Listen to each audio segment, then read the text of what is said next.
Good evening, everyone. I would like to thank you to this evening's Board of Commissioners meeting. At the beginning of our meeting, we have an invocation followed by our pledge, which will be provided by District 1 Chief Scott White with Cobb County Fire since March of 1994. However, it's my understanding that our pastor cannot be here this evening, so we will have a moment of silence if you are so willing, and then we will have that followed by our pledge.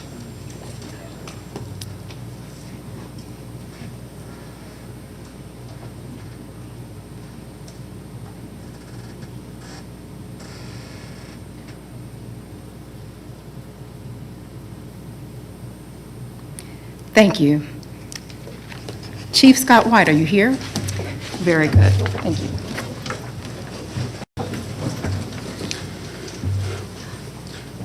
I pledge allegiance to the flag of the United States of America and to the republic for which it stands, one nation, under God, indivisible, with liberty and justice for all.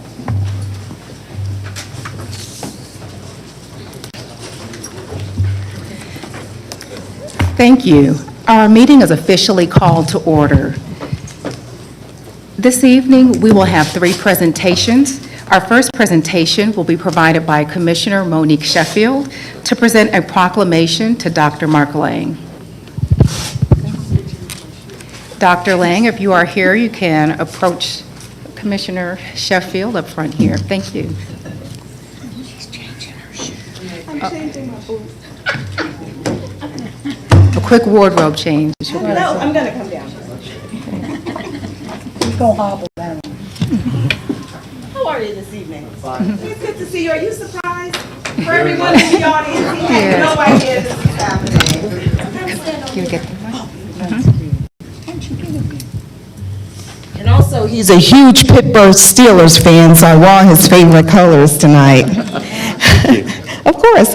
So we have here a proclamation whereas Dr. Mark Lang is retiring after dedicating more than 40 years of his life to education, 22 of which were spent as an assistant principal at Smith Middle School. And whereas Dr. Lang graduated with a bachelor's degree from the University of Pittsburgh in 1979, a master's in education from the University of Georgia in 1998, an educational specialist degree from Georgia State University in 2011, and a doctorate from Kennesaw State University in 2017. And whereas he shared his extensive expertise with his contemporaries, having published papers on educational practices and presented to both the Association of Teacher Education National Conference and the American Education Research Association. He was a member of the research committee for the Teacher Quality Preparation Grant for Professional Development Schools. And whereas Dr. Lang, twice named Teacher of the Year at North Clayton Middle School, also led youth sporting activities as a track and cross-country coach at the school. At Smith Middle School, he sponsored the Homeless Pet Club.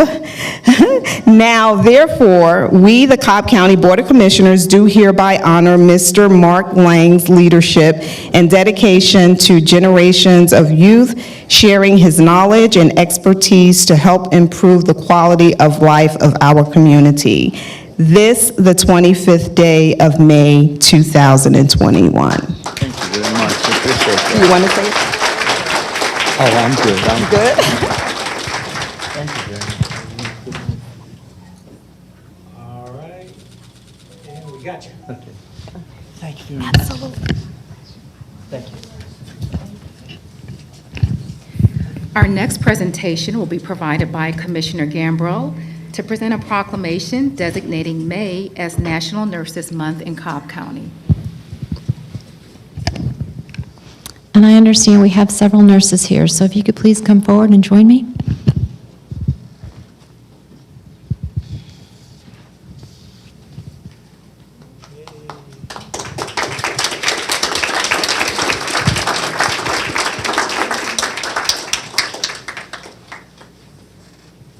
It is my understanding we have Jill Caseworth She is our SVP Nursing Services and a certified CNE. Marianne Hatsfield, Susan Thurman, Brianne Calvert, and Edeline Colanges. Thank you for joining us. So it is with great honor that I get to dedicate May as National Nurses Month and present you this proclamation. National Nurses Week, traditionally celebrated from May 6th to May 12th each year, is now a month-long celebration to expand opportunities to elevate and celebrate nursing.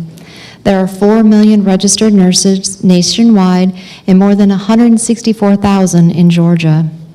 Nurses work hard every day around the clock, especially more since the COVID-19 pandemic. Nurse is just another word to describe a person strong enough to care for anyone and empathetic enough to understand everyone. The Board of Commissioners would like to take this opportunity to proclaim May as National Nurses Month and acknowledge all of the nurses for their commitment and dedication presented this 25th day of May 2021.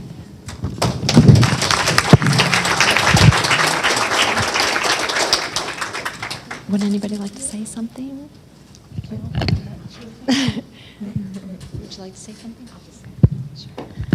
On behalf of WellStar, we want to thank you for trusting us to care for you during what has been one of the most unprecedented times in many of our lifetimes. Nursing is an incredible profession, and we have the opportunity to serve Cobb County in a very special way with over 7,300 nurses that are there every day to take care of you, your families, and the communities we serve. Thank you.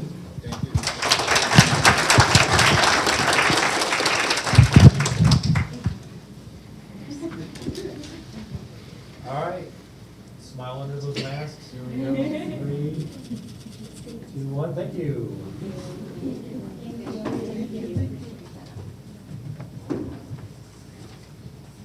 All right, our next presentation will be brought by our Commissioner Richardson to present a proclamation designating June 4th, 2021 as National Gun Violence Awareness Day.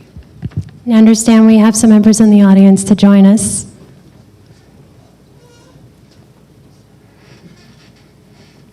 Thank you for all your fantastic work in the community as well.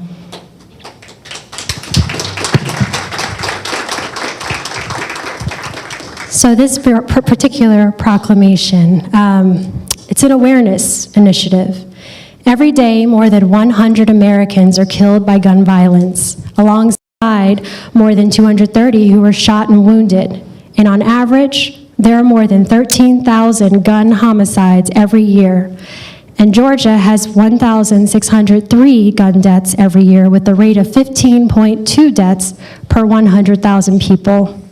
It's the 18th highest rate of gun deaths in the U.S. Protecting public safety in the communities they serve is elected officials' highest responsibility. It's our community's calling.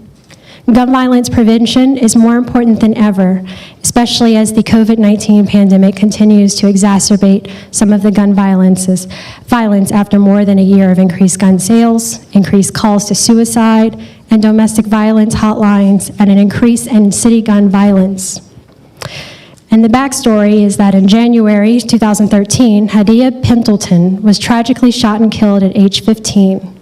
And on June 4th, to recognize her birthday, people across the country will recognize National Gun Violence Awareness Day and wear orange in tribute to Pendleton and other victims of gun violence and the loved ones of these victims. By wearing orange on that day, Americans will raise awareness about gun violence now. But most importantly, victims of gun violence won't feel alone. Because when you go through something traumatic, it's alone. But when we wear orange, it's a reminder that we are together, that we acknowledge, that we remember, and that we will all do our best to create public service to create public safety in our communities. And again, I appreciate all the work thus far, and so I am just so happy that June 4th will now be Wear Orange Day for Cobb County. Are there any words that you would like to share? We're good. Thank you very much. Everybody wear orange on June 4th. Yes, we can do it.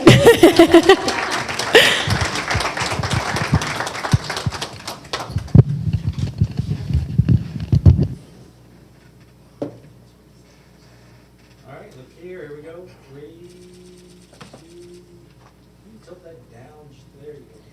One more time, 3, 2, 1, thank you.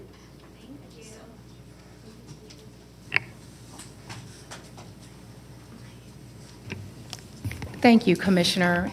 As some of you may have noticed, we did not have our regular update by Cobb Douglas Public Health. That will resume at our next meeting, and the cadence of that will be every month. Before we move on to our public comment, I did want to acknowledge some people who are with us today. Here this evening, I understand we have members of the Executive Committee of Alpha Kappa Alpha Sorority Incorporated of the Rho Zeta Omega Chapter under the leadership of President Angela Sumbry and President of the Pearl Foundation, Stacy Grooms. Thank you for being here this evening. I would also like to recognize that we have our Cobb County Sheriff with us. Thank you for being here, Sheriff Owens. And also, yes, we can clap for our sheriff. I'd also like to acknowledge support that we have here from our Cobb County Magistrate's Office, and I believe Must Ministries is here as well to help any of our attendees who have any concerns regarding housing and evictions. I'd like to thank those organizations for your service tonight. With that, we will move to the public comment portion of our meeting. Chairwoman, we have 13 speakers actually that signed up this evening. We had an extra sheet in case what the board wanted to do. I don't know what the board direction is, six or? I would like to hear feedback from the board. Typically, we have only kept our slots to 12, and we have not had any variation out of concern that we did not want to show favor towards any one topic or any one evening and not make this a consistent practice.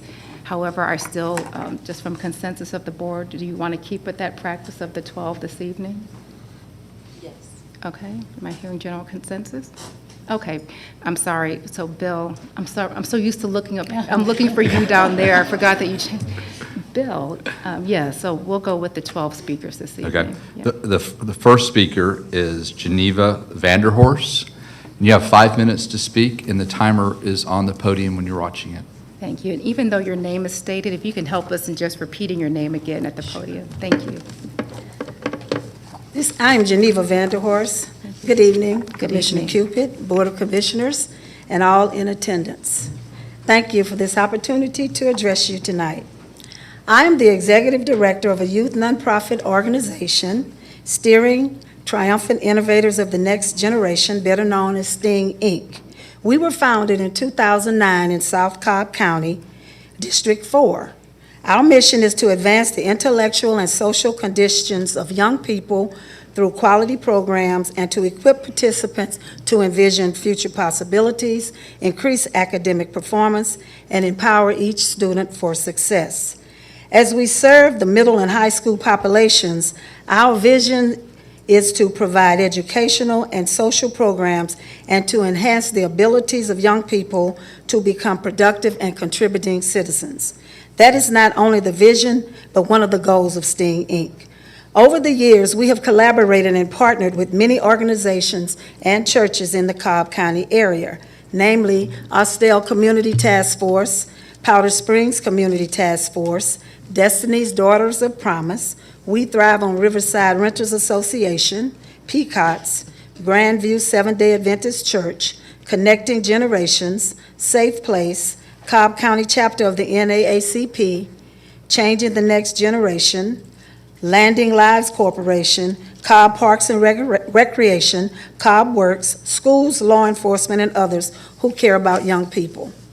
We have been successful in leading our students to college, technical school, the military, and the workforce through trainings, college tours, service projects, multi-generational opportunities, and mentoring, to name a few of our initiatives. However, we are constantly adjusting to the needs of our youth. What we know, COVID-19 impacted all of us. But what we do not know is what elementary, middle, high school, and college youth have been doing with so much time out of school. I am here today to inform you that as a community, we need to bring awareness of underage drinking and other risky behaviors our youth are faced with. Our organization recently worked with Joan Trent, community consultant, and in partnership with Turning Point Enterprises and the Substance Abuse and Mental Health Services Administration, known as SAMHSA, by presenting a community town hall meeting. The goal of the meeting was to begin understanding current data and trends as it performs to our youth and known risky behaviors. Our theme is Talk, We Hear You. According to SAMHSA, research shows parents really have a significant influence in their children's decisions to experiment with alcohol and other drugs. Also during the town hall meeting, Mrs. Latrice Roddy of the Cobb County Alliance to Prevent Substance Abuse, District 4 Commissioner Mrs. Monique Sheffield, School Board Representative Mr. Trey Hutchins, Officer Derek Wilson, and Kennesaw State University College student Ms. Chelsea Williams spoke to our parents and youth regarding underage drinking and other risky behaviors, as well as presented key findings from the Cobb County's school survey data on substance abuse. A key finding from Cobb County Student Survey included youth admitting to alcohol use as early as middle school. Please note, although this is an alarming statistic, this is just one area of concern. There's much more information our youth shared we should be concerned with. In turn, there's much work to do, and we need your help and resources to get the job done. In fact, do you know young people may be most at risk from social media, drugs, alcohol, tobacco, marijuana, vaping, violence, suicide, and more? So our next steps include bringing more partners and resources on board to help with this work. We are asking churches, community groups, civic organizations, government agencies, and other sectors who care about the wellness of our youth in Cobb County, and especially South and West Cobb, to partner with us and continue this work. We need to develop a community-wide campaign to address the prevention of underage drinking and risky behaviors our youth may be dealing with, especially during this pandemic. Again, I'm Geneva Vanderhorst of the STING, Inc. Nonprofit Youth Program. Thank you very much. Christine Rosman.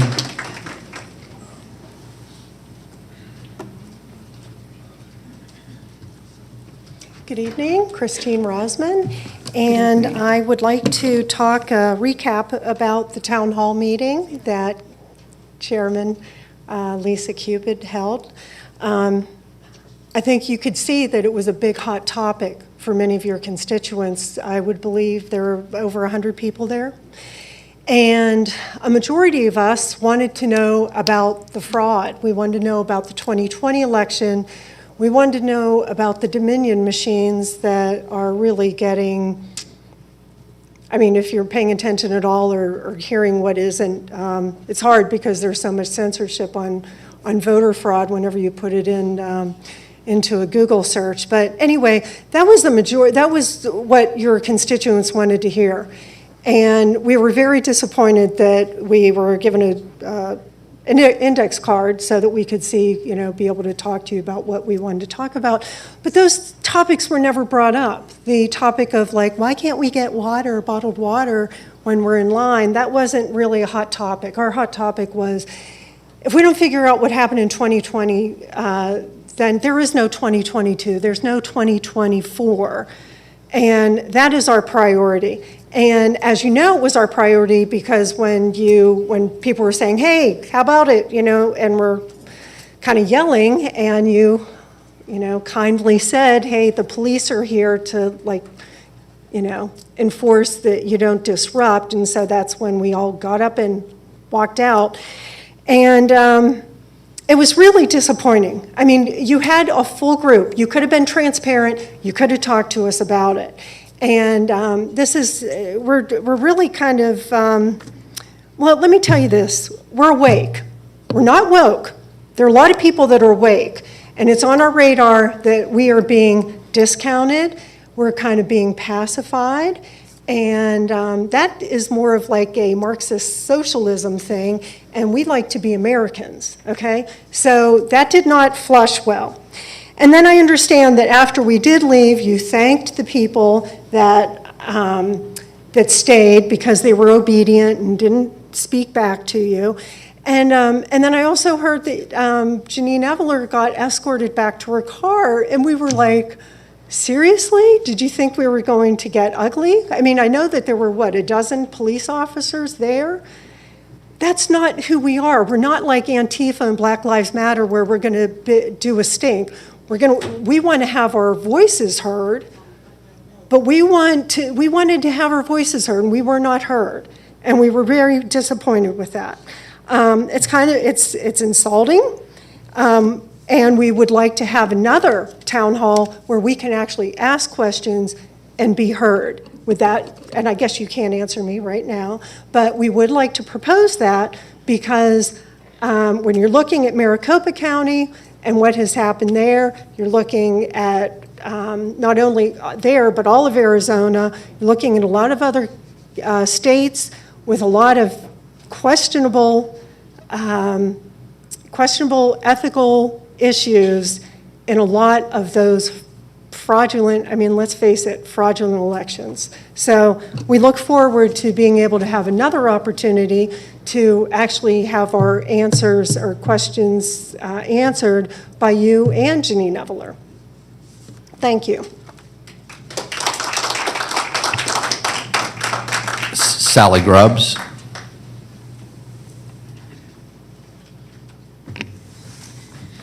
Good evening. My name is Sally Grubbs, and it's a pleasure to be here before you tonight. Thank you for allowing the public comment.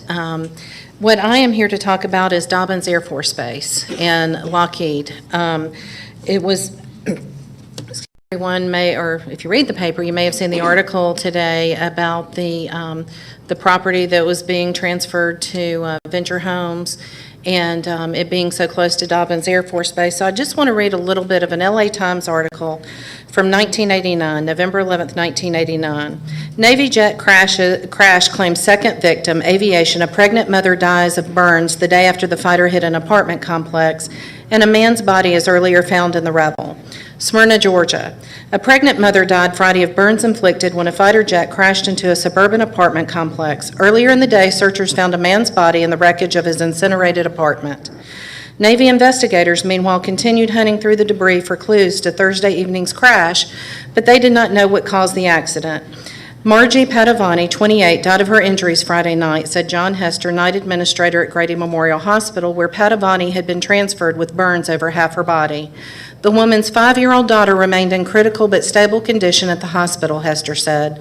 The pilot who ejected just before the jet crashed in a fireball also remained in critical condition. This article goes on, and there was also recently an article by Alex Gilbert about that 5-year-old little girl who reunited with the firefighters that saved her life that night. The reason that I'm telling you this story is because there was a crash in 1978, one in 1988, one in 1989, and one in 1993. There is a reason there is a buffer zone around Dobbins Air Reserve Base, and there is a reason that there is a buffer around Lockheed. Now, when this property, and I believe it was originally intended for use as a park, I'd like to know what changed. I'd like to know why the two adjacent parcels are owned by the county and designated as parkland. Was this to ensure that the APZ1 zone was to be protected? I'd like some answers to those questions. Is there perhaps something outside of the Steinberg criteria that could have been overlooked, as it does not consider the legislation that was passed earlier this year in House Bill 587 as codified as the Georgia Economic Renewal Act of 2021?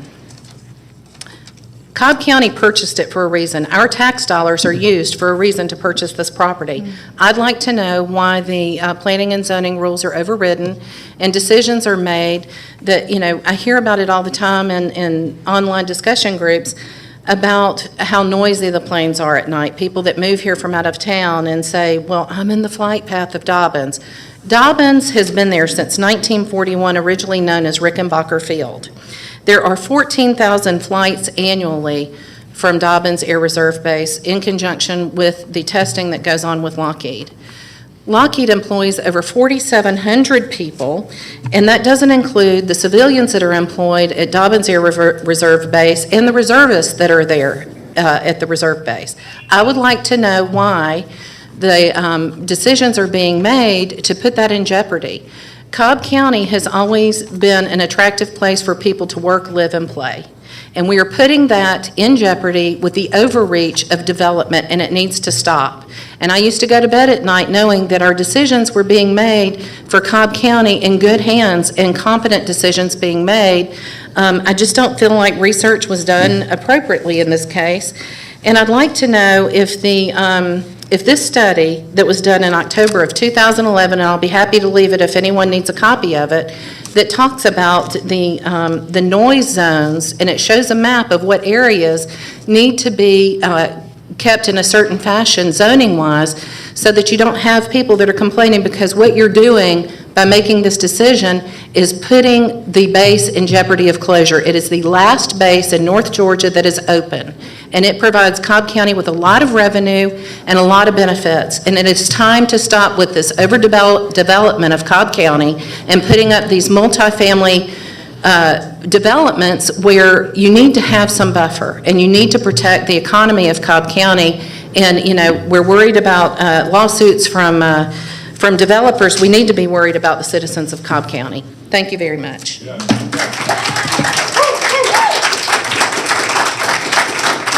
Daryl Brace.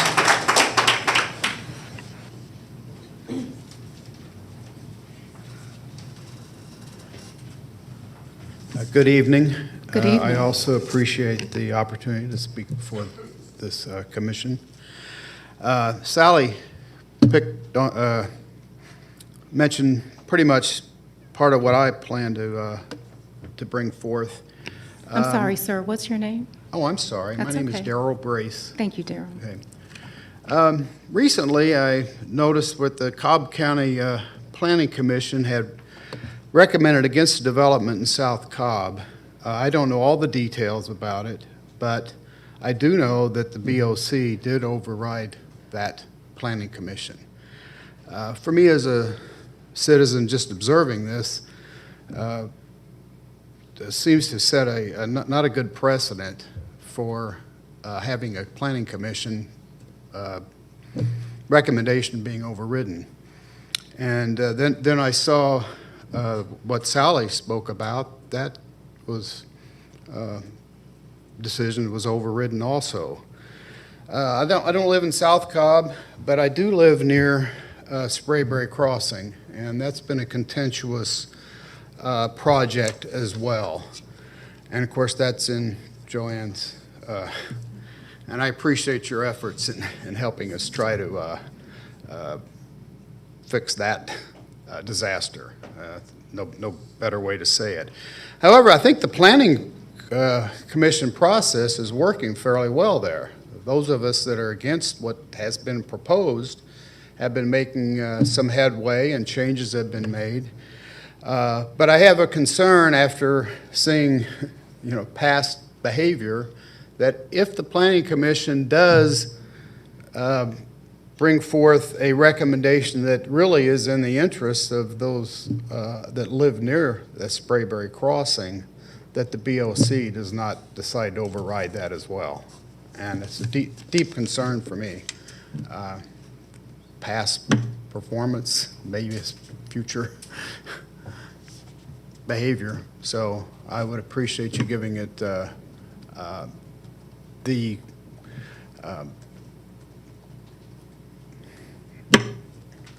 that's enough. You've heard me. Thank you. Thank you.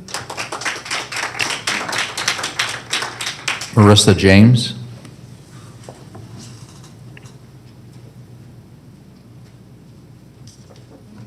Hello, and thank you for hearing me speak. Yes, ma'am. And it's nice to meet everyone in person. I'm Marissa James, and I am here about my taxes. And not just about the taxes, but the effect of the taxes on me. I moved here back in '91. I'm here 30 years now. I had 3 children, single mother, no child support. The worst of the worst you can imagine, scenario, just like a lot of people. I did not get welfare. I did not get peach care. I didn't do any of that. And the schools called me. They said, you need to get this stuff. I said, no, we'll be fine. I found a doctor that would work with me for my children. I never went to the doctor. I literally, when I am not exaggerating, for 20 years, all through my 30s and 40s, I worked 1 full-time and at least 3 part-time, plus dog sitting, babysitting, house cleaning, apartment cleaning, you name it, I did it 7 days a week just to keep a roof over our heads. I am 61. My house will be paid for by the time I'm 65. I figured it out that way. I said, oh, thank God, I'll be available, I guess I'll get Social Security, whatever. Now, I get my taxes. They are outrageous, number one. Number two, nobody even went to school barely this whole season, so I'm like, where is all this money coming from? Well, I know why, because I worked for the school system for 9 years. I left in 2005, and by the way, I'm not a Republican or a Democrat. I am a patriot and a conservative, but I'm not affiliated with the other party. I was in Cobb County, taught at Lassiter, Sprayberry, and 4 years at Wheeler. I saw the decline of our school system and why we are paying so many taxes for a worse education. I left because you could not say Merry Christmas in 2005. And that was under a Republican administration. So I know who, I'm not blaming anyone. I saw it declining.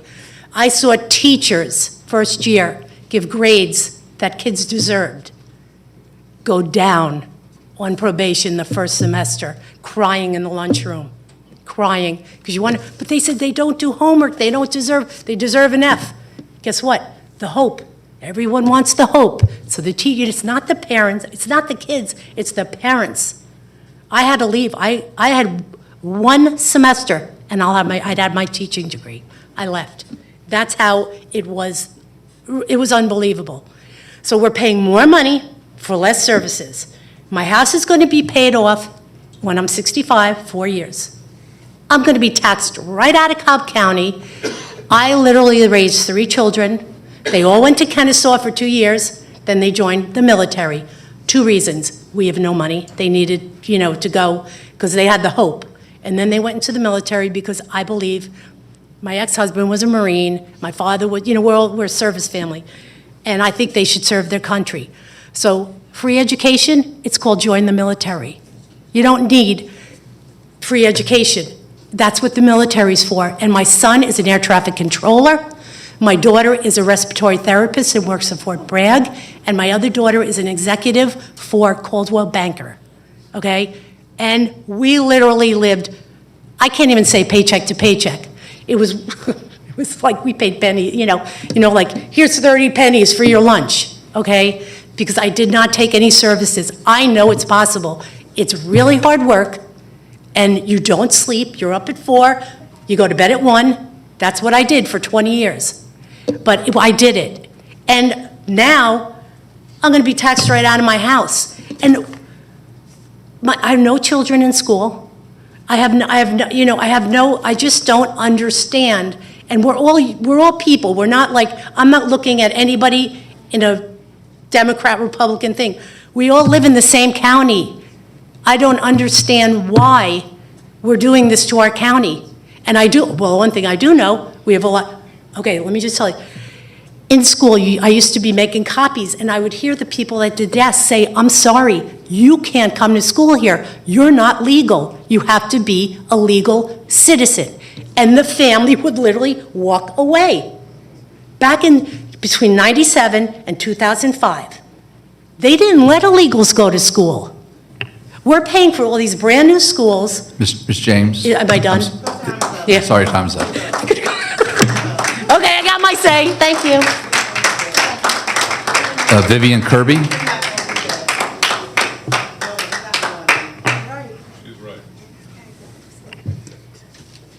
Good evening. My name is Vivian Kirby. I have multiple topics that I would like to address, but it would take a couple of hours to cover it all. And after the last 2 speakers, it just came upon my heart to bring up specific topics here, and that is the future of our youth. Okay, what's going to become of them? I'm an educator. I teach at Kennesaw State University. Many of my students are young individuals who are the first in their families to receive a college education, but they're not the only child in their family. They're all on Hope scholarships, but they have younger siblings, and they feel that the parents are doing as much as they can just to keep the family together and the roof over the family, and they feel obligated to work their way through college to cover the remaining costs of their education, and they end up working 40, 50 hours a week, and the terms of the Hope Scholarship is such that, if you don't take a full course load, then you lose the Hope. So it makes sense to add on plenty of courses, a full course load, and try to work 40, 50 hours a week. It doesn't work, okay? They get sick, they get run down, they miss classes, they don't do well in school, and they finally end up having to take the course all over again and up to 3 times.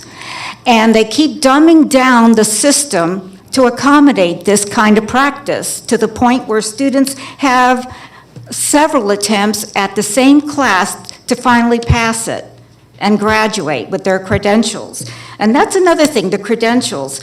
Why do they need a college degree to go work for Papa John's as a manager? I had a very bright and talented student that I felt he had the whole world laying in front of him. There was no limit to what he could do. He worked his way through school by working at Papa John's as a pizza delivery boy. And one day, when I called for a pizza delivery service, he showed up at my door with a pizza. And I said to him, "What are you doing still working for Papa John's, delivering pizzas?" And he told me, "Well, it makes good money, and now I'm full-time and I'm manager of a certain shift." And it's the same story with so many of the students, okay? They work part-time at these companies, and when they get their credentials and get into thousands of dollars worth of debt, they only end up staying with the same company, but on a full-time basis, and maybe get a little promotion and a salary raise. What kind of a future is that? What we need are technical schools in this country. We need schools where students who are not really cut out for college can still learn a skill that will enable them to earn a decent livelihood and provide for their future families, and not have to work 2, 3 jobs. Okay? How about a school to learn to be an electrician, a plumber, carpentry, furniture making, textile weaving? We have outsourced all of these industries to China. Okay, isn't it time to bring these back home? And provide our youth with real handy skills that they can use to fend for themselves and their future families and make a decent living. How about that? Okay? This whole education system needs to be rethought, revamped. Okay? Another thing I'd like to say, the foster care system. I can't tell you how many times I've come across foster care students in my classes who are being taken care of by individuals who are just in it for the money, and they end up taking in several children just for the money, and the eldest of the foster children then become the servant and the chauffeur for all of the younger siblings or foster children in the household, and they don't even have time to attend class because the foster care parents have this long laundry list of chores for them to do and errands to run and places to take the younger kids to. And then when they turn 18, they're out on the street. I can't tell you how many homeless students we have at KSU. They sleep on benches. Ms. Kirby, I'm sorry, your time is up. Okay. Excuse me, Bill, before you call the next speaker, I need help from someone in property management to turn up the temperature settings back here. It's pretty chilly back here. Yeah, thank you. Chairwoman, that completes the first section of the public comment. Thank you, appreciate it. The remaining 6 speakers will speak towards the end of our public meeting.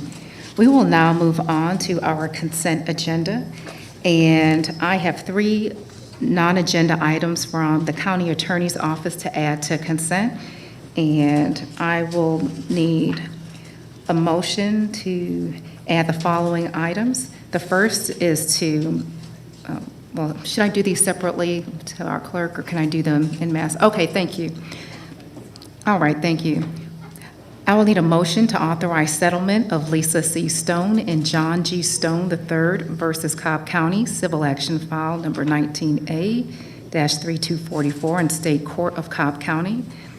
To authorize settlement of Cobb County versus INOB Acquisitions, LLC, pursuant to the direction and within terms as discussed in executive session on March 24th, and to authorize counsel to prepare and execute any necessary documents. Thank you.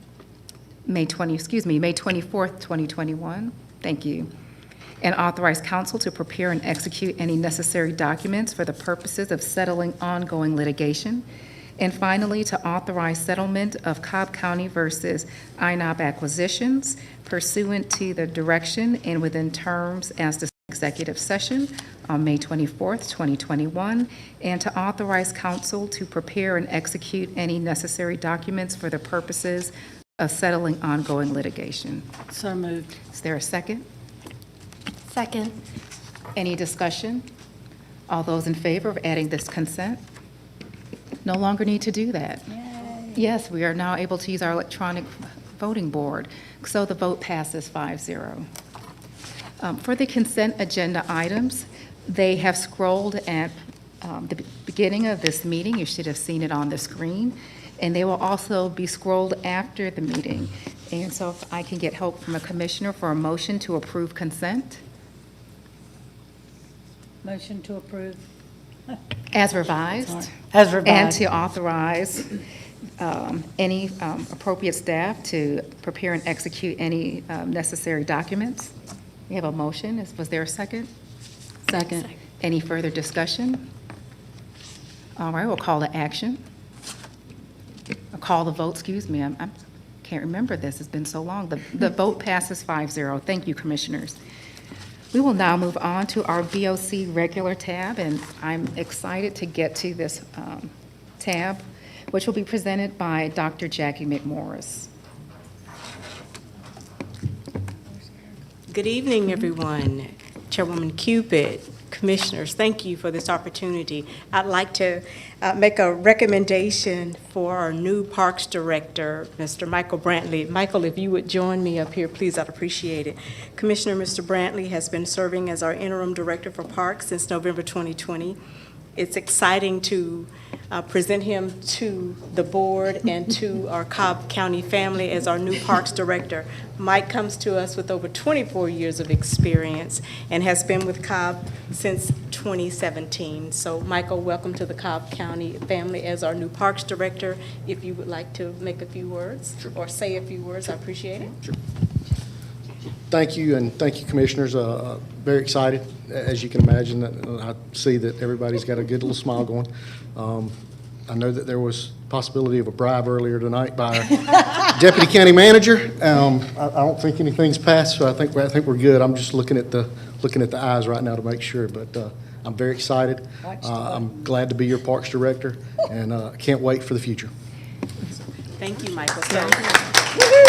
It is with pleasure that I ask this board to officially approve the appointment of Mr. Michael Brantley as your new Parks Director, effective May 25th, 2021. Thank you.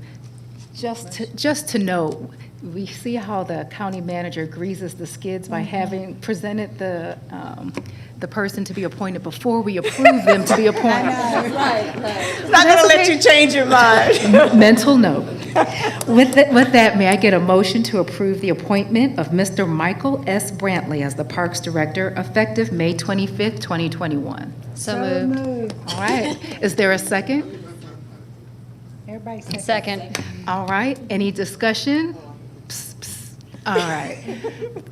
We didn't take the bribes. I appreciate that. I appreciate that. See, Leave it to Kelly. Yes. That means you have to vote no. You took the bribe. No, actually, I was going to pay Jimmy. All right, we will call the question. All right, the vote passes 5-0. Congratulations.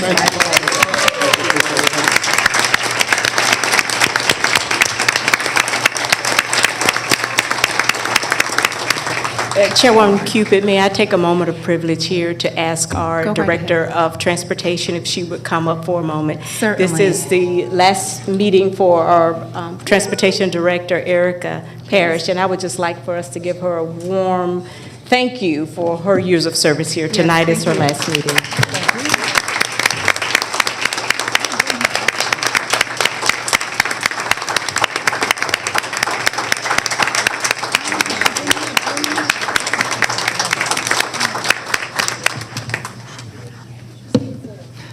And as my prize to you, we only have 5 items. Oh, thank you, Director. So, yeah, I appreciate everyone. So with that, Madam Chair, I will read our items for consideration tonight. And Yes. our first item is requesting that the Board of Commissioners authorize procurement of 22 vehicles from Creative Bus Sales, Inc. in an amount not to exceed $4,349,133 for the Cobb Link Paratransit bus fleet. All right, is there a motion? So moved. Second. Any discussion? All those in favor, please raise your hand. No. Sorry, it's just a script. I'm like a robot here. Call the question, and the motion carries 5-0. Thank you. We'll go Thank you, to the ma'am. next item.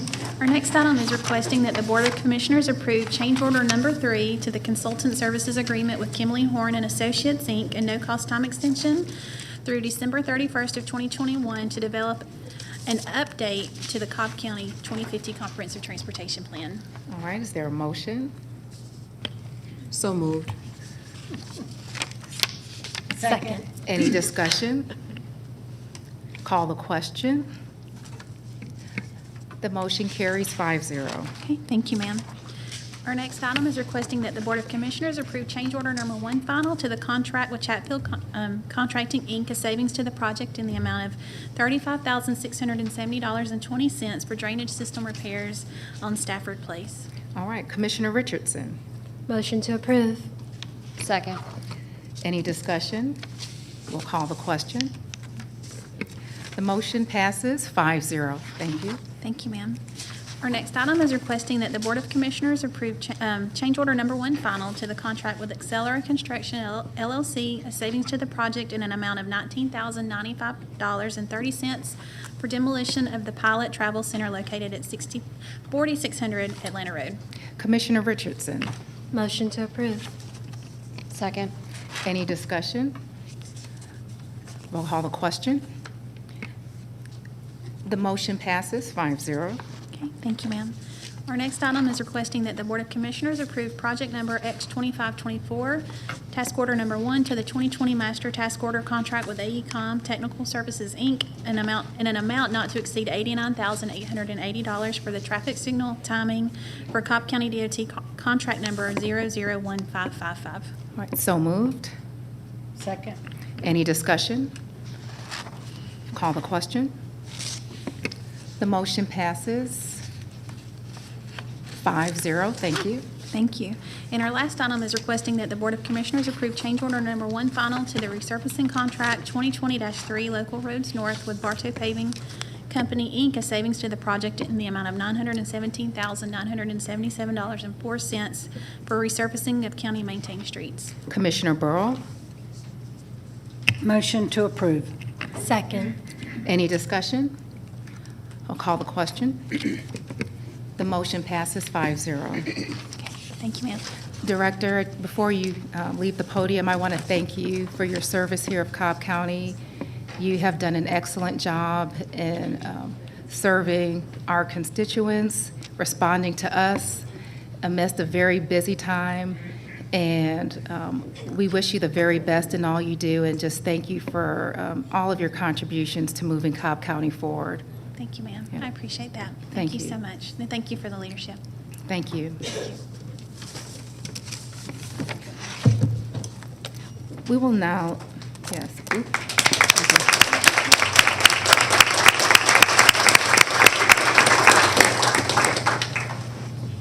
We will now move on to our support services tab. Our first item is with property management. Good evening, Chairwoman, Commissioners, County Manager, Property Manager's got one item. It's the Board of Commissioners approved supplemental agreement number 1 to the contract with John W. Stratton and Son LLC in the amount of $1,076,550 to establish the guaranteed maximum price of $1,275,000 for the new police vehicle evidence building to be located at 545 South Fairground, Marietta, part of the 2016 SPLOST program X1042. Authorize the corresponding budget transaction and further authorize the chairwoman to execute the necessary documents. All right, Commissioner Burrow. Thank you. Motion to approve with pleasure. Very good. Second. Discussion? Call the question. The motion passes 5-0. Thank you, Scott. Very good, thank you. We'll clap to that, too.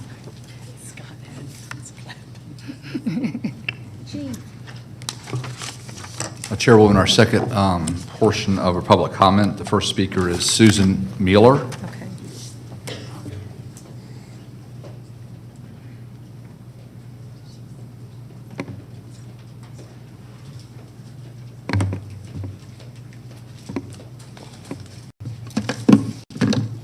Good evening. Good evening. My name is Susan Mueller, and I truly appreciate being given the opportunity to speak this evening. I'd first like to thank the Honorable Brendan Murphy for taking the time to conduct a WebEx meeting on the 14th regarding how the eviction process works here in Cobb County. I just wanted to thank him again for enlightening myself as well as others with this valuable information.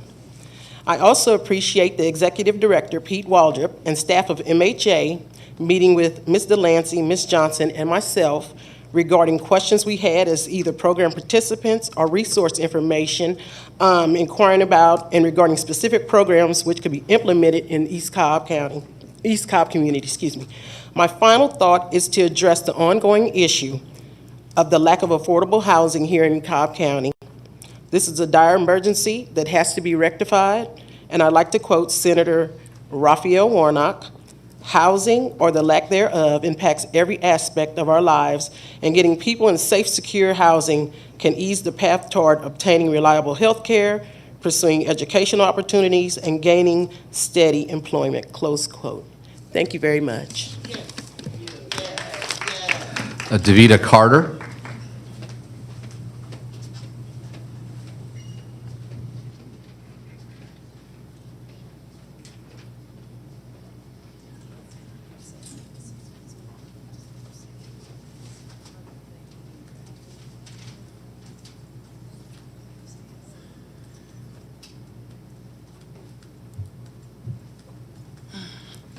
Good evening, Chairperson Commissioner Cupid and all the commissioners. Good evening to everyone that's in attendance. My name is Davida Carter. I'm a resident and a constituent in South Cobb. I'm with Ms. Monica Delancey with We Thrive in Riverside, and I do want to thank Chief Magistrate Brendan let me get it right. Chief Magistrate for this WebEx meeting the other day, because it was very helpful for a lot of people in our community.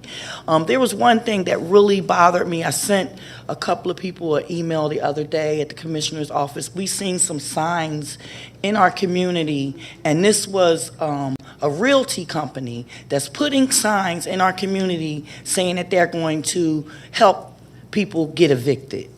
Okay, during this pandemic, you know, we've been fighting for the rights of people not to be homeless with their children. There are a lot of people of color that are being evicted. We are paying market rate rent on Riverside Parkway. Market rate for apartments that are falling apart. I've called for repairs several weeks and they don't be answered.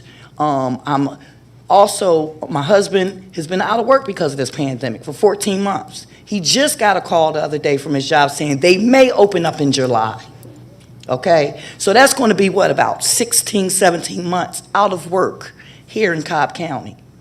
Now, as an American Indian, a daughter of the Confederacy, and a daughter of the American Revolution, I've been doing my genealogy. This is my land. We shouldn't have to fight this hard for a job, for affordable housing, for a wage that we can pay and buy food, buy clothes for our children.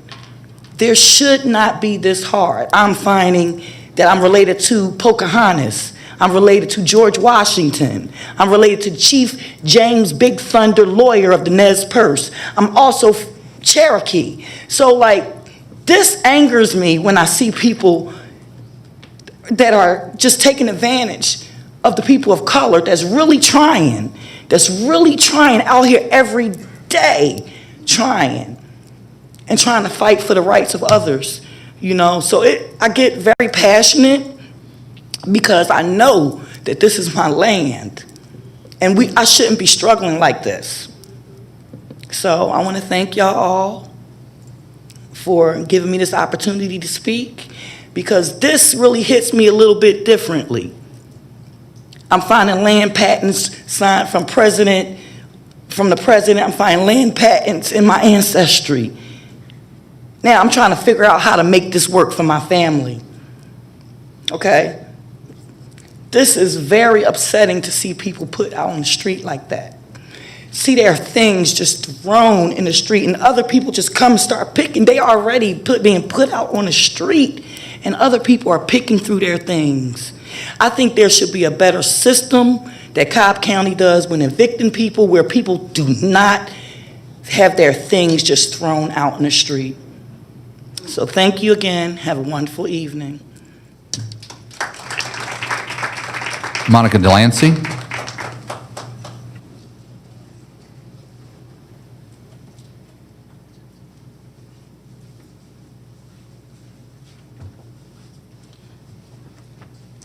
Good evening, Monica Delancey, Riverside Community.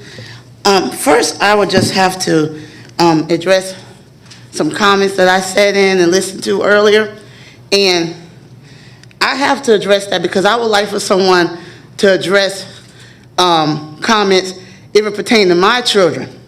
See, years ago, children that looked like me were not allowed to go to public schools, okay? We had to attend school in private and was told that we could not go to school in this country. Now, whether or not how these children that's here now, how they got here, they're here now. And they're going to be able to go to school and learn. It's not their fault how they got here, they're children. So I want us to respect that and acknowledge that we're not going to talk about nobody being no illegals that can't go to school. And also, I just want to also address some great comments about having different pathways after you finish high school. It's true. Everybody's not going to be able to go to college. It costs too much. It causes too much people to be in debt. They can't even, afford to get a house because they have $100,000 worth of student loans. So it's true, and we're going to make sure that even though it was addressed here tonight at the Cobb Board of Commissioners meeting, yes, it needs to be addressed at the Cobb Board of Education meeting, and yes, you need to go to the Gold Dorm.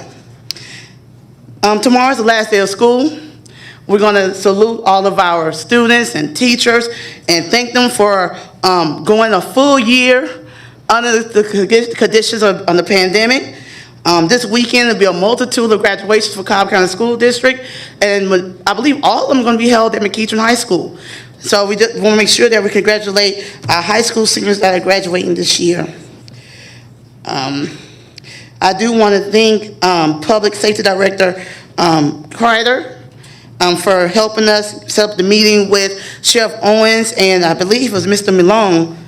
Milling about the incident where the young lady said there were guns drawn on her when she was drawn on her family as they had to leave the home. And they did a great job following back up with us and letting us know that it was procedures. At first, they knocked on the door and nobody answered. So we got some clarity on that. I want to thank them for setting that up. I also want to plead and request that this Board of Commissioners that's made up of all women really think about development that's being done in Cobb County. If the development for housing is not going to be able to be afforded opportunity for everyone, then why are you voting on that to be done? I know just recently, about 2 weeks ago, a developer admitted that their project, their development that they're developing will not take Section 8 vouchers. The developer admitted that their price points are going to start at $1,400, $1,500, $1,600, $1,700, $1,800 a month. So if we know it's not going to benefit everyone, then why are we allowing that opportunity? Everybody deserves opportunity to have a place to live. And by saying for one development you could come in, but you could exclude a certain group of people, that's not right at all. I know that I've been talking about, and we've been coming, and I know sometimes we don't get an answer right away, but I know we're being heard. I know we're being heard, and the thriving families would like to continue solutions as partners after the money runs out. Because we know that the money is short-term. We know that the money is short-term, so we want to make sure that 2022, we're not looking at a flood of families being evicted because there's no way for them to maintain. And so we welcome that, because when we stabilize families, we provide opportunities for all children to thrive. Thank you very much. Sharon Mason.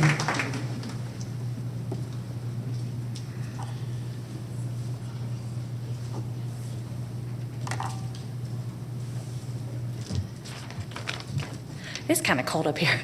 Good evening. Great to see you. As you know, I'm Sharon Mason. I'm the Cobb Chamber's President and CEO, and I'm joined here with our Board Chairman, John Loud, as well as our Cobb Chamber COO and Select Cobb Executive Director, Dana Johnson, and our Team Dobbins Co-Chair, Pam Yonker.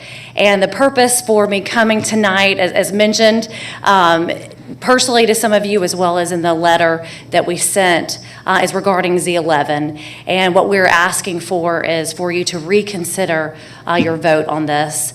And it's my understanding that can be done within this next 30 days. That vote took place, as you know, recently on May 18th. And the reason for us asking for this reconsider of the vote is because of the impact on Dobbins Air Reserve Base, but also because of being in the accident potential zone. So it's both a safety issue, as this lady mentioned earlier, as well as has a big impact on BRAC, base realignment and closure. And one of the biggest things that is looked at with base realignment and closure is encroachment. And with this being in the accident potential zone, this does put the base in jeopardy, and it's critical that we all continue our support of the base. And we greatly appreciate the long partnership with this county for Dobbins Air Reserve Base. We've had a long time for all of us working together for Team Dobbins, and we definitely want to continue that effort. As you know, Dobbins is a critical component to our workforce, is a critical component to our community. The economic impact is over $5 billion. Collectively looking at both the missions of the base, as well as Lockheed, Georgia Tech Research Institute, all the many components that go hand in hand. And Dobbins has played a very critical role in every disaster, serving as the Southeast Disaster Recovery Center. And so it's important that we continue to support the missions of the base. And so we respectfully ask that you reconsider this vote, both for the sake of Dobbins and for the safety of our citizens. Thank you. Dana Johnson.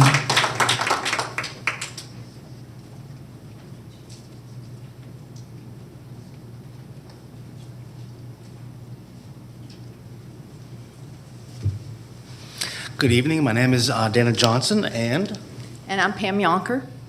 thank you all, and I promise Bill will stay within 5 minutes, no doubt about that. I want to thank you all for your time, and you all have a difficult job. A lot of information is thrown at you, and you have to make decisions balancing many different things. We understand that. We appreciate what you do for our community. What I'd like to do is give a little bit of history as to why we have section 134-275.1 in our Cobb County Code. This is the Military Hazard Airport District. It was put in place and reimagined in 2019, and that was done after the county approved the Dobbins Joint Land Use Study in 2018. The purpose of the Joint Land Use Study was to see compatibility around the base to ensure that base operations and the people who work and live around there can kind of do so in unity and not create harm to each other. It's not a one-sided thing. So in 2019, the board redid and kind of did a reset on the zoning for this particular code. And the reason that was done is because over the 40 years previous to that, and there were a lot of decisions that were made that were contrary to the previous decision. And so there were a lot of holes that were blasted into it, and there was a lot of incompatible uses that were added in. And this is specifically on the airport landing strip area identified in the APZ. So that reset came in as a way to kind of start fresh. It's a legal way that you can kind of come in, reset a zoning, and start from scratch so you can really concentrate on not allowing for incompatibilities in the area. Since this has been approved, there have been 5 different zoning cases that have come into this area. 3 of them on APZ 1 on the west side, light industrial, commercial, and light industrial, all of them compatible, all of them being within what the zoning code recommends. There was one that was withdrawn on the east side, which was Z56 of 2020, which is the same case that was considered by the Board of Commissioners, Z11 in 2021, this a few weeks ago. This will be the first time that a decision gets made that goes contrary to this reset of the code. And why that's important is because this is going to then open up the ability for things to come in that are not compatible. So this is the pebble that gets thrown into the lake that creates a ripple effect that will then make it difficult for you as commissioners to contain that. That was the purpose of the reset, was to start fresh. And by throwing that pebble in, we are now allowing and opening up the door for other pebbles to get thrown in. Why this is important is all these pebbles add up, and that becomes a demerit against us when we're trying to get through a BRAC. When we're protecting Dobbins Air Reserve Base, we are protecting the men and women who are here to serve our country. But with that comes massive economic development and economic opportunity with the Georgia Tech Research Institute, the Georgia National Guard, Lockheed Martin, and all of the other peripheral suppliers that are there to help support all of these different uses. So it's not just this one case is not going to sway this decision, but this one case is what opens the door for everything else to happen. And this is why we are so impassioned about trying to protect Dobbins and why we're impassioned about this one particular case. I really thank you for your time and everything that you do for our community. And I'm going to ask Pam to finish us up for our talk. Excuse me, for our county attorney, this is... Yeah, historically, we don't allow just one person to sign up. That's the only person that can speak. Thank you, Dana. Okay. Well, then I'm going to say what Pam was going to say, and Pam was going to give the heart to this, because I don't have a heart very well. She has a huge heart, and she loves and cares for the men and women of our uniform. And what this code does is it protects our men and women in uniform by ensuring that we don't have flight navigation conflicts that could put their lives at harm's way. We heard a woman speak earlier today about a plane that crashed in an apartment community in Smyrna. This isn't the first time crashes have happened around Air Force bases. It's both the people who live there whose lives are in danger, as well as our men and women of uniform, and we have to keep all of their lives as sacred and something that we all respect and care for. So thank you very much. Thank you. John Loud.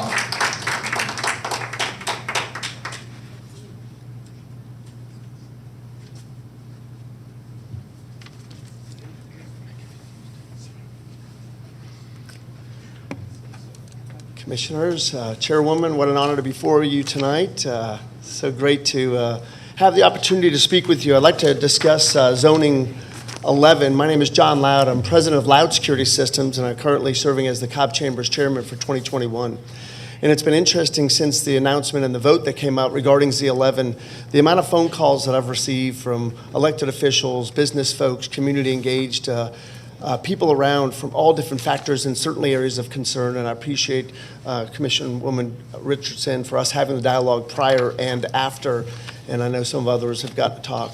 I've received a lot of calls from some of the staff here. I've received calls from folks from the Dobbins aspect of everything, and I guess as our President and CEO shared with you, the economic impact of $5 billion plus. I understand sometimes it feels like this is just one vote that's taken, and the ripple effects that are discussed, and Dana stole my ripple effect dialogue, but I think the real concern is a business person understanding litigation. And look, I'm in the life safety business. I deal with fire and security and access control and cameras. And before I ever started my business, the first move I did was bring 13 recently graduated attorney friends of mine to breakfast to understand the risk factors of getting into life safety and what does that mean. So I've always been very sensitive to what those lawsuits and factors can be. And while I do make a lot of business decisions on pending litigation, I do think that the dialogue about this particular action gives me great concern that it's not just the ripple effect. I actually consider it the beginning of an absolute landslide tsunami that could happen to us. If I'm the landowner that is adjacent to that property, aside from the park area, and I want some zoning to be done on a residential standpoint, you know what? My thing is I'm going to turn back right away to May 2021. When this vote was done to make this residential, when there were so many, we were not denying the use for that owner to be able to use that land as it was zoned, but anything pretty much other than residential. And what that vote was ultimately done was to allow a residential application to be there. We talked today and heard tonight about airplane crashes. As a pilot and a pilot in command that has actually been in an airplane crash myself, and actually also worked for Delta Airlines for 6 years, separate from the crash. That was not a Delta crash. You know, knowing these risk factors that go on from objects that fall off airplane, you know, it just gives such great concern to put any other human being in the way of such risk factors, which is why where the land use study was done that Dana talked about, you know, became something of policy for the commissioners and for our county that actually adopted, and that's one of the items that I shared with you. You know, this is a partnership. When you look at our cities working together, our county working together, our state and federal, this is something that we have our federal senators and Congress folks working so hard each year to help us strive to have the mission strong, have that economic engine that we've got going on in our community continue to thrive and be so great.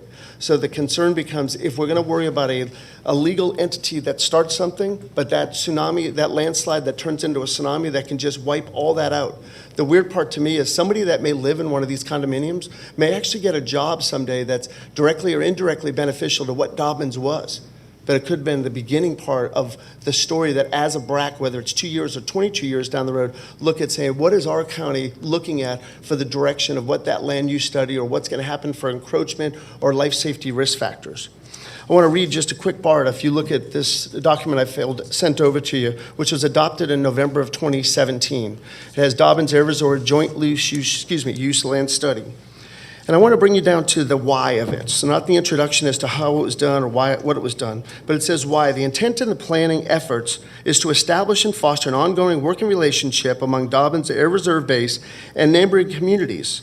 The JLUS was developed under the guidance of three main objectives. And we think about these objectives of understanding, collaboration, and action. You know, I want to say with this policy, the calls and dialogue I've gotten, the policy of Cobb County, the outline in the JLUS study was not sufficiently disclosed in the zoning analysis during this study. That this was denying the commissioners the public information and how the proposal impacts the health and safety of its future residents and our armed forces by allowing the construction of these condominiums. The only analysis provided was a checkbox that showed up that said this was within the study area, but there was no further analysis done. The second area of deficiency is that the zoning staff did not analyze the application based upon the established laws of Cobb County. That's the code outlined in section 134-275-1 that Dana discussed earlier.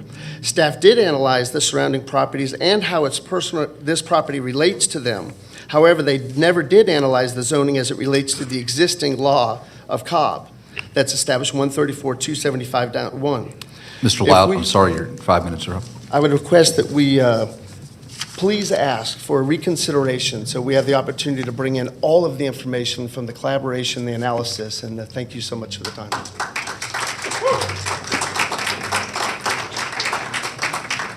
Chairwoman, that completes the second portion of the public comment for this evening. Thank you, Bill. I believe that we have one item in our appointment tab coming from our District 4 Commissioner. Thank you, Madam Chair. At this time, I'd like to announce the appointment of Michael Hughes to the Planning Commission for a concurrent term to expire December 31st, 2024. This appointment will replace Galt Porter. Thank you, Commissioner, for that announcement, and it's good to see Michael Hughes coming back to Cobb to serve. Thank you. With that, we will move to our Commissioner's public address, beginning with the Commissioner to my far right, Commissioner Gambrill. Thank you. The Great Litter Challenge is underway. Keep Cobb Beautiful encourages Cobb County residents and businesses to take action against litter. Join us in the movement to help us reach a goal of 20,000 signatures by June 20th. You can scan the QR code or visit keepcobbbeautiful.org for more information. And it's that time of year again. We want to congratulate the class of 2021. We are proud to celebrate the extraordinary achievements of the class of 2021. Congratulations to all of our graduates. I encourage you to embrace a brighter future. And some of our highlights are our DOT Deputy Director's son. We also have our new Purchasing Director's daughter up there, and our District 2 Commissioner, her assistant, Allie. Congratulations. And again, congratulations to all. There should be another slide. There we go. Okay.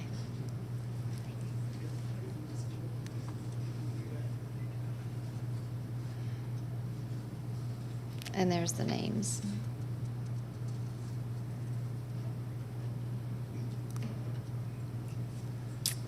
And our next town hall is going to be a technology town hall meeting again, and this will be on June 24th at the North Cobb Regional Library. You can join me and Deputy Chief Van Hooser as we soar through technology in the Cobb County Police Department. And lastly, we'd like to announce the Cobb Department of Transportation staff has created a road maintenance tab on their DOT homepage.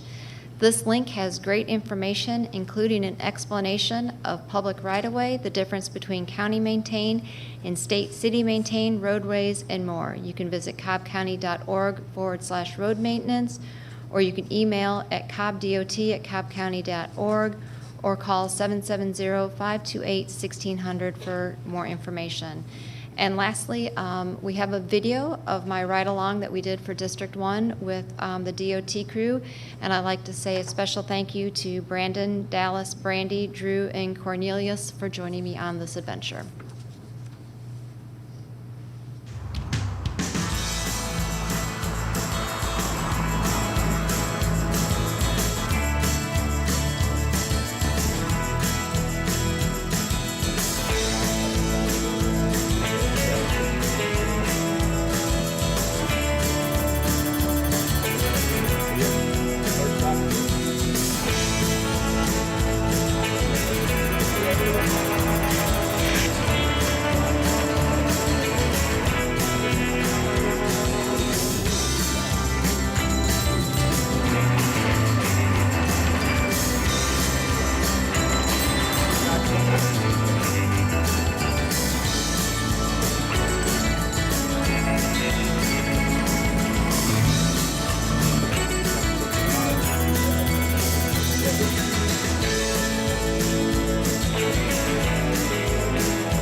All right, Commissioner Richardson.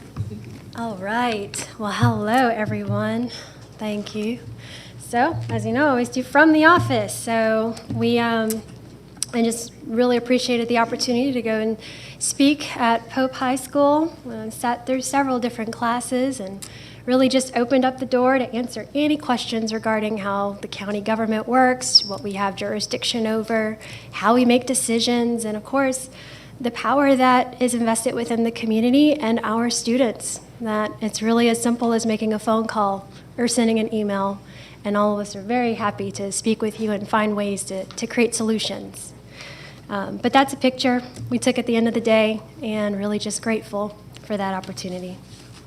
Next. Yes, Cobb Forward. So we've been having quite the Mobility May with all of the commissioners and DOT and working in collaboration to really solidify some opinions around the CTP. And it's my turn in a couple days. So my town hall will be this coming Thursday at East Cobb Park. And we're going to have a really great time out there. There'll be some trivia questions, some giveaways, but most of all, an opportunity for you to share, express your thoughts about the future of our transit system. What should we invest in? Where should we put those tax dollars? Really, really important, and we can't make those decisions without your input. So please attend. That is our District 2 Town Hall. And as you know, every time there's a QR code, I speak a little bit longer for anyone that wants to capture that image. And next, it's time for our acts of kindness. As you know, I have that ongoing program out of my office where every month we pick a topic to address, to focus on. And this particular month, it's with regards to homeless and low income, the low-income community, and so we will be partnering with Soul Supplies and a United Military Care in providing backpacks with lots of really useful information and tools and resources that will help with hygiene supplies, non-perishable snacks, etc. And so if you're interested in helping be a part of that volunteer effort, please use the QR code. It's this Saturday from 3 to 5 at Terrell Mill Park. The other thing that we do is a part of Acts of Kindness, so it goes beyond just the volunteer activity, because when you volunteer, the greatest thing that you get is that chance to step into someone else's shoes, even if for a moment. And that experience allows you the chance to then come back together and have an honest conversation about what are some of the systemic issues that drive the situation that we have just witnessed and participated in, and what can we do to overcome those particular issues. So they're very engaging conversations. And before I move into community updates, I just want to give a big, just a comment here. I know that there is a lot of interest in the Z11 zoning case. And as with any decision, any case, happy to discuss any information. I'm always open for any new details, new information regarding particular decisions, and want to make sure that people know that my door is always open. You can always give me a call. And with regards to affordable housing, there are quite a few announcements that we'll be making in the coming month as well on that topic. Now, on to the community updates. Wear Orange Day. As you heard in the proclamation earlier, it's something that it's really about our community coming together. We talk about walking in each other's shoes. We talk about being there to support one another. And there are so many members of our community that have experienced elements of violence. And so this is our opportunity to show that solidarity, talk about it, get serious, have honest conversations, and find ways of solving that within our community. June 4th. Next up, Real Estate Exchange Summer Program. The Real Estate Executive Council consists of 130 plus leading African American real estate executives across the U.S. This organization is focused on increasing diversity in the real estate industry from the high school up through the board level. Their flagship program, the Real Estate Exchange, is a partnership with 9 amazing universities that immerses driven high school students of color in a 2-week summer program focused on real estate hosted by one of those universities. It's virtual this year, and you can visit the website to take a look at it. And lastly, women's self-defense class. Learn how to fight like a girl and defend yourself this summer. Workshops for ages 6 through adulthood will be held at 6 p.m. to 7:30 p.m. the second Friday of each month, starting in June at the Ward Recreation Center. Cost is $25 per resident and $30 for non-residents. Registration is required and can be found at the QR link under the Recreation Centers tab. The end. Thank you. Thank you, Commissioner. Commissioner Burrow. Well, for my first slide, I'd like to tell you all about the commemorative Air Force aircraft that is visiting Cobb County International Airport at McCollum Field. They came yesterday, and they will be there through the 27th. You can tour the cockpits of these World War II aircraft, and you can also, for a price, fly in them. They have the B-17 bomber, the P-51 fighter, Dauntless dive bomber, T-6 Texan trainer, 5-passenger Navy transport Little Raider. So there's more information on b17texasraiders.org. There's a number to call. You can visit the Cobb International Airport and see these historic aircraft. This week only.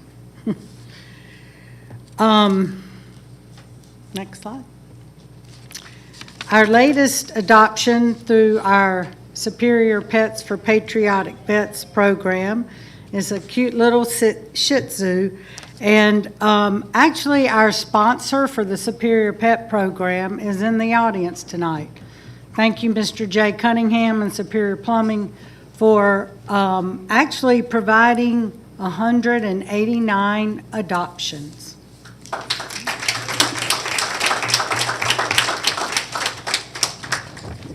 The veteran that adopted this cute little 10-year-old pup served 4 years in the U.S. Army.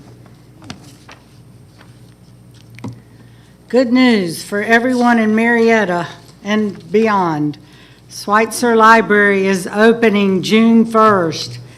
It's been quite a while with renovations and improvements, but it will open to the public next Tuesday, June 1st.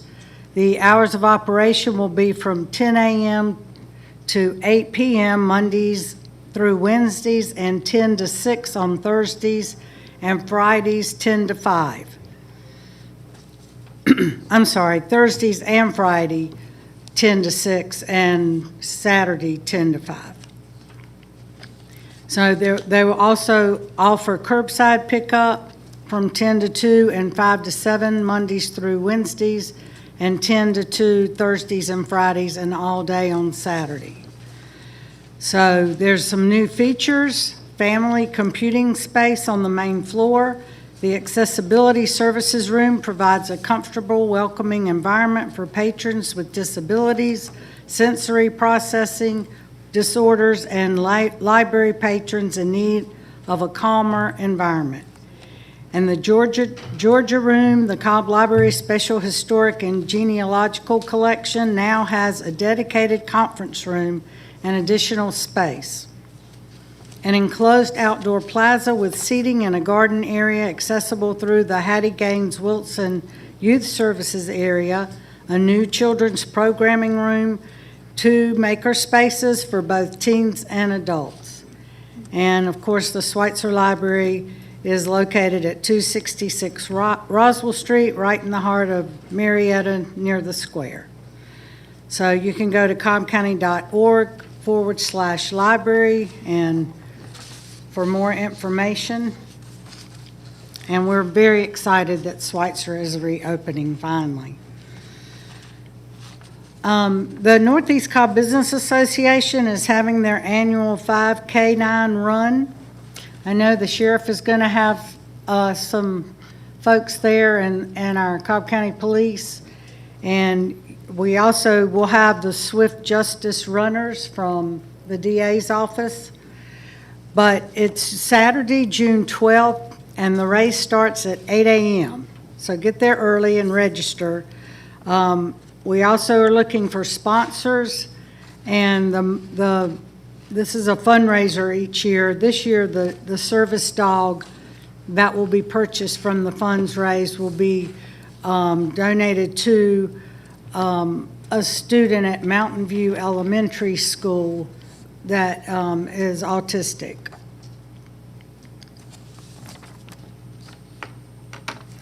There's a special election to fill Georgia House Seat District 34, June 15th. Early voting has already started, and it will be held through June 11th at Cobb Elections Main Office at Whitlock Avenue and North Cobb Regional Library at Old 41 Highway in Kennesaw. You can also absentee vote, cobbcounty.org/election/voting/absentee-voting. This will only be for House District 34, the seat that was vacated by State Rep. Burt Reeves. So please get out and vote if you're in these precincts in this district, and exercise your right to vote. Yesterday, we were privileged to attend the ribbon cutting for our new Fleet Services Center. And it is beautiful, and it is the cleanest fleet center you've ever seen. You could eat off the floor. It's very nice. So Al Curtis, our director, has done an excellent job over there, and the employees have a new home where they can work on all those police and sheriff cars. And last but not least, farewell to Erica Parrish, our director of our DOT. She has done, as Chairwoman said earlier, a fantastic job for the time she's been here, the 5 years she's been here, and we're definitely going to miss her, and we appreciate all she has done, and we wish her well in her new endeavor.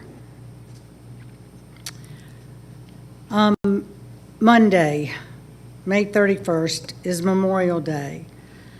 So it's a time to reflect and remember those who paid the ultimate sacrifice.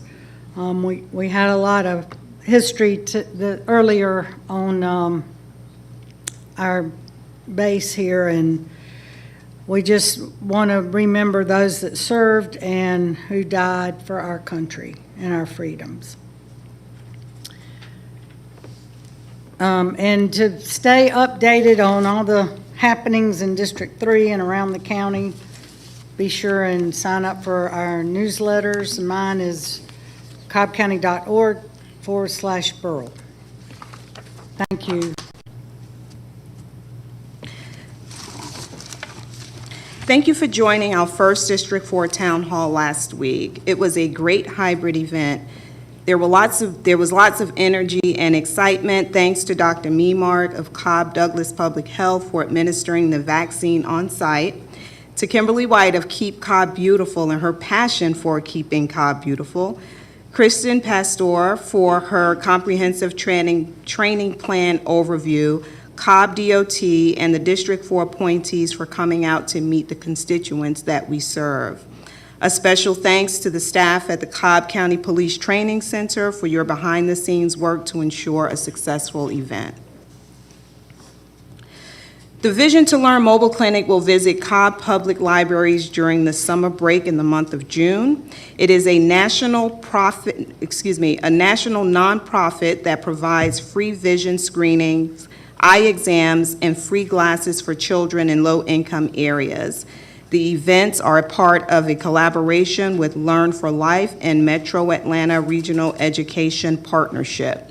The mobile clinic will visit the South Cobb Regional Library on June 3rd and 4th from 9:30 a.m. to 3:30 p.m. However, you must register in advance. If you would please send an email to deidre.watts@cobbcounty.org for the registration form. You'll need to submit the registration form in advance. Do you have a youngster that is interested in robotics? There will be a robotic and engineering boot camp for youth ages 8 through 14. The boot camp will be from June 1st through June 4th from 8 a.m. to 3 p.m. at the Legion Field located at 5514 Austell Powder Springs Road in Austell.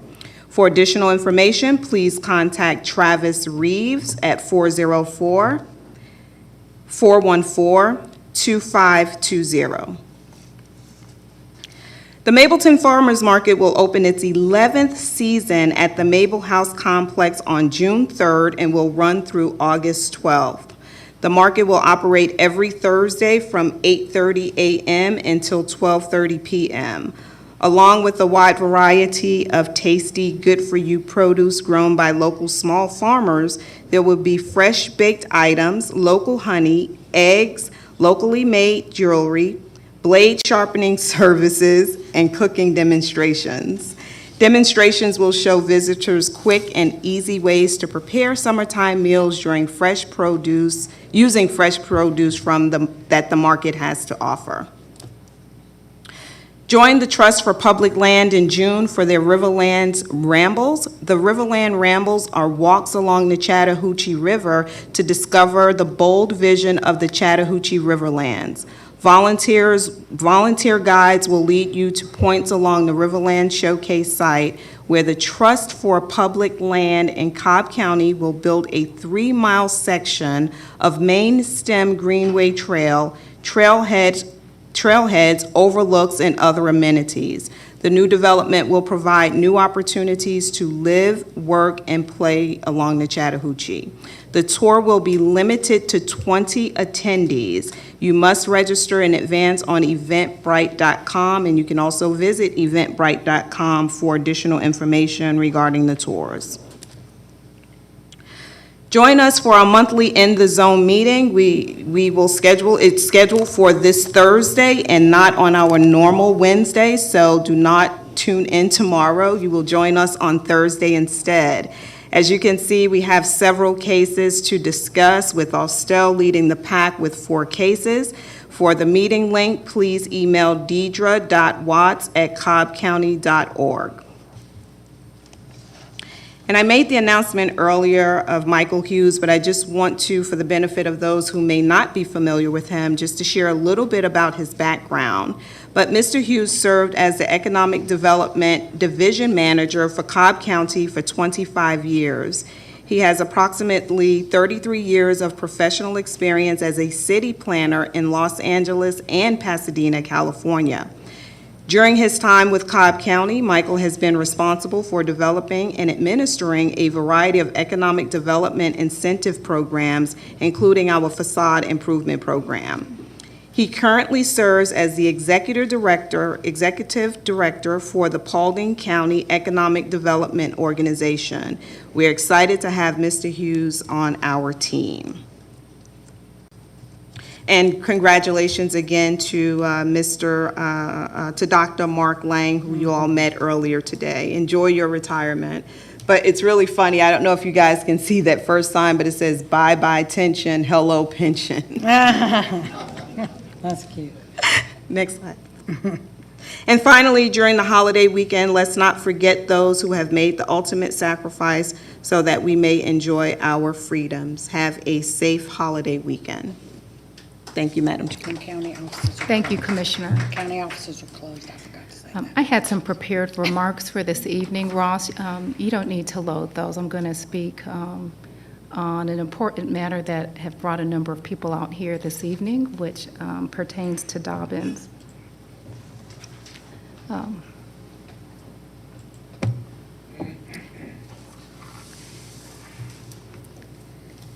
I've had a number of conversations with our commissioners, with members of the community, and with our staff with respect to this item. And For one, before I even started off this item, as I sat here and listened to the announcements, I just always think about the level of thoughtfulness that all of our commissioners have and the dedication that you have to serve. I'm impressed always, not only when I sit up here, but when I speak with you outside of these meetings. As you know, they say iron sharpens iron, and I feel as if we have such a great group of women who dedicate themselves to serving this county diligently. And I can say as chairwoman that I am appreciative.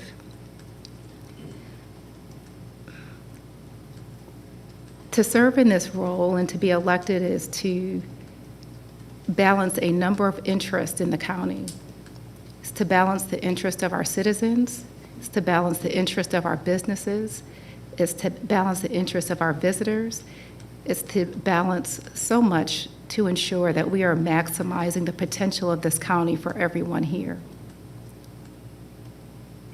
And I've been a little bit taken back by just the level of thoughtfulness that I have seen of the commissioners and the amount of correspondence we've received with respect to Z11, which is the zoning for a 38-unit condominium, which sits 4,500 feet away from the base, partially within an accident potential zone, partially outside of that zone.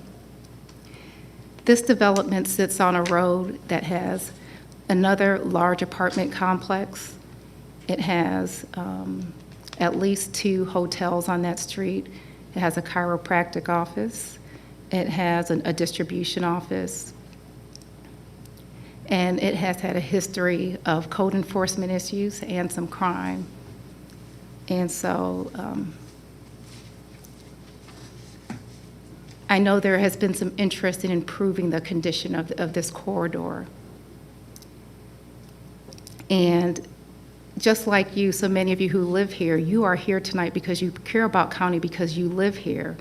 And when we develop residents that attract people here, we bring people to Cobb who care about Cobb and that who actively get involved in serving civically here. And so I appreciated the commissioner's interest to ameliorate the conditions on that street.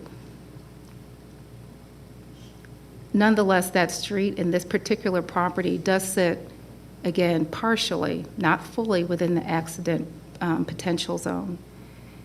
There was a question here tonight of adjacent parcels to the site that are owned by the county and why the county perhaps did not intervene in this particular zoning.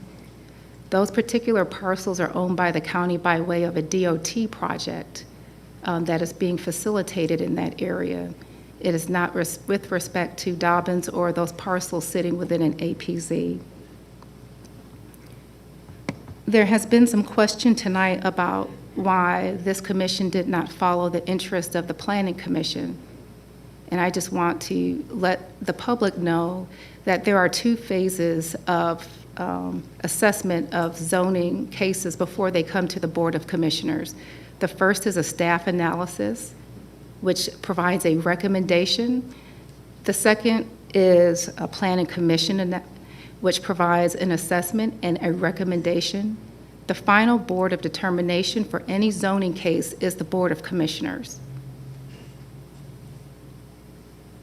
Therefore, it is incumbent upon anyone that has interest in zoning to not only be engaged in the Planning Commission process, which is just a recommending body, it is critical that you be engaged with this board prior to zoning. We encourage our residents to get involved, and when you see those yellow signs, we constantly tell them these are call to action signs. Something is coming and changing near you. And some people did heed the call to action signs when we had the zoning for Dobbins before us. I've received 1 letter in opposition, 1 letter. This letter was from the Cobb Chamber. The first 3 sentences of this letter describe the zoning that is taking place. The other 4 to 5 sentences express concern and opposition, saying that the residential development no residential development is considered appropriate in an APZ1. This is due to the negative impact on Dobbins and the impact that planes will have on the residents that will live there, especially from noise and a quality of life perspective. When I was in the zoning hearing, the issues of noise were mitigated by the representative from Dobbins.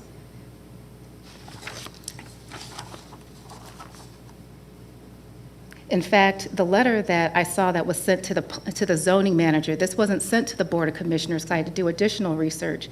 It provides that this is outside of an airport noise contour.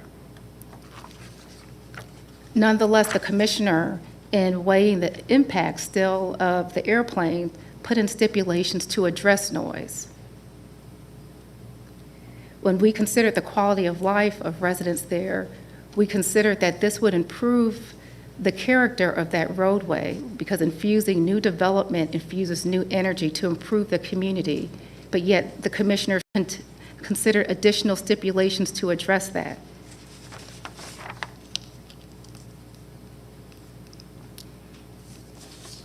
On our board, it's a constant balance to try to determine the interest of the community and the applicant. It was because we respect the impact of Dobbins and we recognize the importance of Dobbins to this community.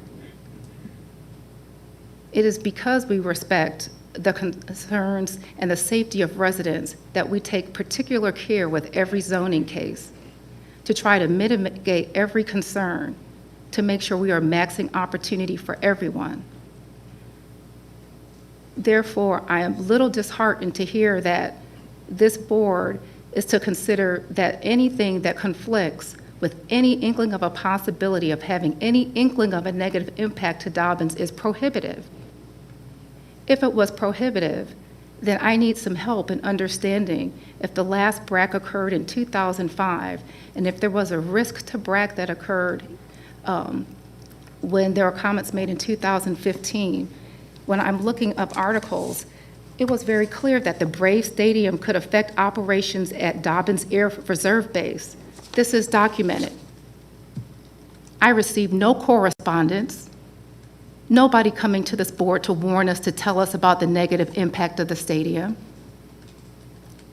All I heard was for us to build it. When I continue to read this document about people knowing the air impact of the stadium, documents obtained from Cobb County through the Georgia Open Records Act show a proposed Atlanta Braves Stadium in Cobb County could complicate operations at nearby Dobbins Air Reserve Base. A stadium that close to Dobbins Air Reserve Base could pose an issue to airfield operations. That's according to an email written by Base Airfield Operations Manager. He says during stadium events, the base will likely have to restrict aircraft approaches on one of the base's runways.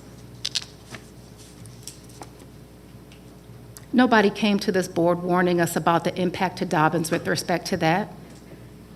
Nobody said that would jeopardize Dobbins and that this board didn't care about Dobbins.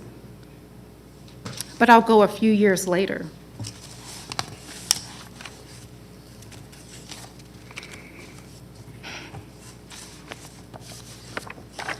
Excuse me, I'm here just stumbling over papers on papers because I'm trying to understand why this board is getting heat.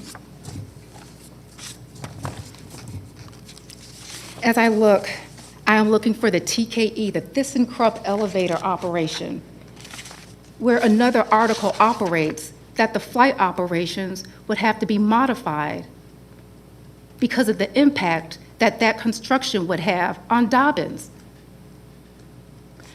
When we had the zoning for that, I remember that coming up in the zoning and saying we are working with Dobbins to address it. The article addresses it. I didn't hear from the chamber. Nobody accused this board of not being mindful of Dobbins' economic impact. Nobody said this board didn't care.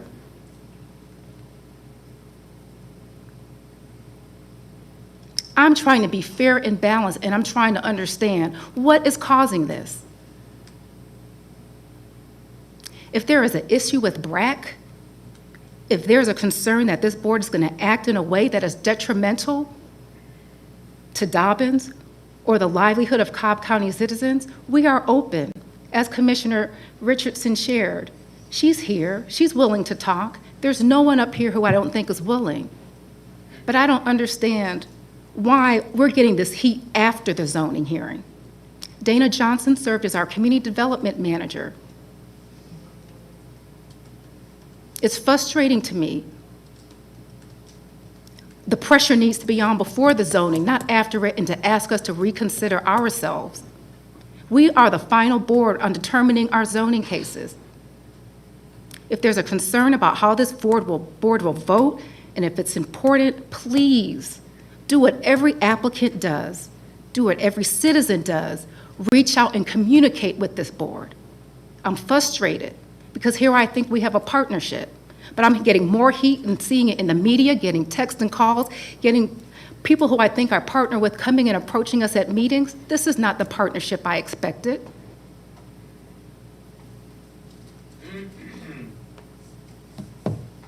We want to be good partners. Help us to be.